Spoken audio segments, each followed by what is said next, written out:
11 মাস বাদ যাও, একটা মাস মাত্রই বাদ। আইয়ামাম মাদুদাত, 30টা দিন গোনা গোনা, 30 দিন, 31 দিন হবে না, 32 দিন লাগবে না, 30 দিন, 30 দিন কথা কথাই, প্রয়োজনে একদিন কমায় এলামু, 29 দিন হয়, 29 নয় সর্বোচ্চ 30। 30টা দিন তুমি রমজান পালন করবা, একটা গুনাহ করবা না। চুরি, ডাকাতি, জিনা, ব্যভিচার, মদ, জুয়া, অশ্লীলতা, বেহায়াপনা, অসভ্যতা, নোংরামি, বেপরদিগি, উলঙ্গতা, অসভ্যতা, হারাম উপার্জন করবা না। আর জিকির করবা, তিলাওয়াত করবা, রোজা রাখবা, ইফতার করবা, সাহারি খাবা, তারাবি পড়বা, শেষ দশকে ইতিকাফ করবা, সবে কদর তালাশ করবা, প্রতিদিন কাঁদবা, দোয়া করবা, মুনাজাত করবা। একটা মাস গুনে গুনে আমার ইবাদত আমলে কাটাইবা, গুনাহ থেকে বেঁচে থাকবা। আল্লাহ বলেন আমি 30 দিনেই তোমারে মুত্তাকি বানায়া জান্নাতি বানায়া দেব। লাআল্লাকুম তাত্তাকুন। আল্লাহ তাআলা বলছে বান্দা কঠিন হবে না, কষ্ট হবে না, দেখো তুমি নিয়ত করলে পারবা। এখানে আছে ইউরিদুল্লাহু বিকুমুল ইউসরা ওয়ালা ইউরিদু বিকুমুল উসরা। আল্লাহ তাআলা বলে বান্দা আমি যেমনে যেমনে রমজান সাজাইছি, রমজান, রোজা, ইফতার, সাহারি, তারাবি, ইতিকাফ, শবে কদর, যেটা যেমনে সেটিং করছি, আল্লাহ বলে বান্দা বিশ্বাস করো আমি নিজে, আমি আল্লাহ খেয়াল রাখছি তোমার যেন সহজ হয়, কঠিন যেন না হয়। এইভাবে আমি আল্লাহ বিধানটা আমি নিজের হাতে সাজাইছি। ইউরিদুল্লাহু বিকুমুল ইউসরা, তোমার কঠিন হবে না, তোমার কঠিন হবে না। আমি জানি তোমার ভিতর বাহির, তোমার শরীরের যোগ্যতা কদ্দুর, এটা আমি দিছি বান্দা। তোমার শরীর স্বাস্থ্য, তোমার জীবন যৌবন আমি দিছি। তুমি অসুস্থ প্রচন্ড, কোনোভাবেই তুমি পারবা না, তো ঠিক আছে, ফামান কানা মিনকুম মারিদান, তুমি যদি প্রচন্ড অসুস্থ হও, যে অসুস্থতা রোগ বেড়ে যাবে রোজা রাখলে, তো ঠিক আছে, যখন সুস্থ হও তখন তুমি কাজা করে নিও। আল্লাহ বলছে লম্বা পথ সফর করবা, তোমার কষ্ট হবে, মুসাফির, ঠিক আছে, তুমি ওই সময় রোজা ছেড়ে দিও, অন্য সময়ে যখন বাড়িতে থাকবা কাজা করে নিও। তুমি যদি একেবারে বৃদ্ধ দুর্বল হও, যে আর কোনোদিন সবল সুস্থ রোজা রাখার মতো যোগ্যতা তোমার ধারণা আর কোনোদিন হবে না, তো আল্লাহ বলেন অসুবিধা নাই, যাও ফিদিয়াতুম তুআমু মিসকিন, প্রত্যেক রোজার বিনিময়ে এক সাদকায়ে ফিতির, রমজানে যে ফিতরা দেন এই ফিতরা পরিমাণ একজন মিসকিনকে খাবার বা সমপরিমাণ মূল্য তুমি দিয়ে দাও। আল্লাহ বলেন সব রকমের সুযোগ রাখছি। প্রচন্ড দুর্বল হলে কি করবা, মুসাফির হইলে কি করবা, একেবারে বৃদ্ধ হইলে কি করবা, এইভাবে গর্ভস্থিত নারী যার গর্ভে বাচ্চা আছে তার জন্য কি করতে হবে, আল্লাহ তাআলা বলেন আলাদা আলাদা করে বলছি, কঠিন কিছু বলি নাই।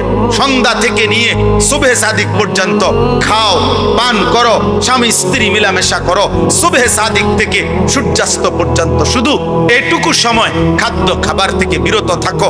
শেষ দশক ইতিকাফের চেষ্টা করো, বেজর রাত্রিগুলো সবে কদর তালাশ করো, গুনাহ কইরো না। বাজারে তো সারা বছরই যাইতে পারবা, কাপড়, লুঙ্গি, শার্ট, শাড়ি, 3 পিস, জুতা এ তো সারা বছরই কিনতে পারবা।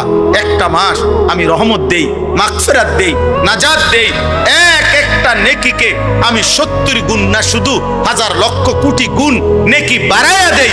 এত কিছু দিয়ে আমি চেয়েছি যেন আমার বান্দা জান্নাতি হয়, মুত্তাকি হয়। তুমি বান্দা কদর করো, আর যদি কোনোভাবেই কদর না করে তো শেষ কথা হলো মনে রাখবেন রমজানকে যে কদর করে না, রমজানেও যে গুনাহ করে, রমজানেও যে জাহান্নাম থেকে বাঁচার চেষ্টা করে না, রমজানেও যে জান্নাতের আমল করার চেষ্টা করে না, ভাই আমার, ছেলেরা আমার, বাবা আমার, পর্দার আড়ালের মা বোন আমার, সবাইকে এই শেষ কথা বলি। আল্লাহ রসুল বলছে জিব্রাইল আইসা রমজানের শেষ দিন নবীজিকে আইসা বলে গেছে, ইয়া রাসূলুল্লাহ এত বড় রমজান পেল, ইফতার, সাহারি, তারাবি, ইতিকাফ, শবে কদর, প্রতি ঘন্টা মিনিটে এত মাফ নেওয়ার সুযোগ থাকার পরেও যেই নাফরমান জাহান্নাম থেকে বাঁচার চেষ্টা করে নাই, গুনাহ থেকে আল্লাহর কাছে মাফ নেয় নাই, জান্নাতের জরুর আশা পূর্ণ করতে পারে নাই, আমল করতে পারে নাই, খোদার কসম নবীজি বলছে, জিব্রাইল আইসা বলছে ইয়া রাসূলুল্লাহ এমন নাফরমানের উপরে আল্লাহর লানত, আল্লাহর লানত, লানত, লানত। নবী বলছে আমিন, আমিন, মানে নবী বলছে হ জিব্রাইল আমিও বললাম আল্লাহ এমন লানত আপনি কবুল করেন এই নাফরমান উম্মতের উপরে, আমি নবীরও লানত, যা তোর উপরে খোদার লানত। এত বড় রমজান বিরিয়ে খাস, এত বড় রমজান নাফরমান তুই আজও ওজনে কমে দেস। তোর কিস্তি শেষ হয় না, সুদে শেষ হয় না, তোর নর্তকী দেখাই শেষ হয় না, তোর উলঙ্গ ছবি দেখাই শেষ হয় না, তোর জিনা ব্যভিচারে শেষ হয় না। তুই বেটি গত 11টা মাস বাজারে বাজারে ঘুরলা, এখনো রমজান রমজান, আইজও তোমার জুতা কিনা, থ্রি পিস কিনা শেষ হয় না। যা, গুনার থেকে বাঁচতে যেহেতু পারলাই না, জাহান্নাম থেকে বাঁচার চেষ্টা করলাই না, তো জিব্রাইল বলছে আল্লাহ তার উপরে লানত দিছে, জিব্রাইলও লানত দিছে, নবী বলছে আমিন, আমিও দিলাম। যা, তোর উপরে খোদার গজব পড়বে। এরপরে এই নাফরমানকে বাঁচাবে কি? হ্যাঁ বলেন? অতএব বাবা তামসা কর, কোনো অসুবিধা নেই, এই কথা শেষ হল। মনে রাখো, হাসি কান্না, আনন্দ বেদনা, সুখ দুঃখ, হ্যাঁ, আনুগত্য অবাধ্য, ঈমান কুফর, কোনো কিছুতেই পৃথিবী থামে না। তুমিও থামতা না, একদিন কবরেই চলে যাইতো। হাসলেও কাঁদলেও, সুখে থাকলেও দুঃখে থাকলেও, ইমানদার হইলেও নাফরমান হইলেও, আনুগত্য থাকলেও আনুগত্য না থাকলেও, সেজদা দিলেও মর মৃত্যু হবে, সেজদা না দিলেও মৃত্যু।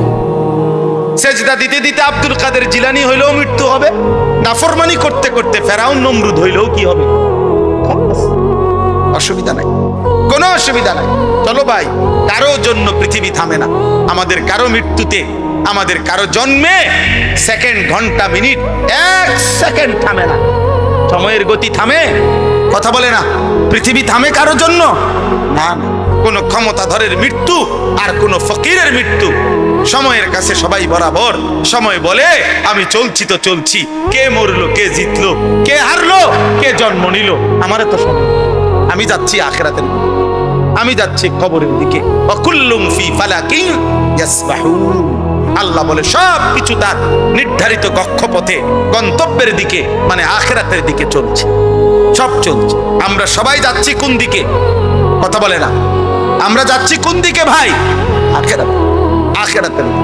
অতএব ব্যক্তি, ঘর, সংসার, পরিবার, দেশ, রাষ্ট্র, রাজনীতি, ক্ষমতা, সবকিছুতে আখিরাতকে প্রাধান্য বলেন ইনশাআল্লাহ, বলেন ইনশাআল্লাহ।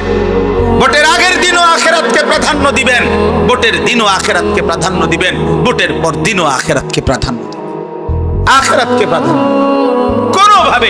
কোনোভাবে দুনিয়ার কাছে বিক্রি যাবে না।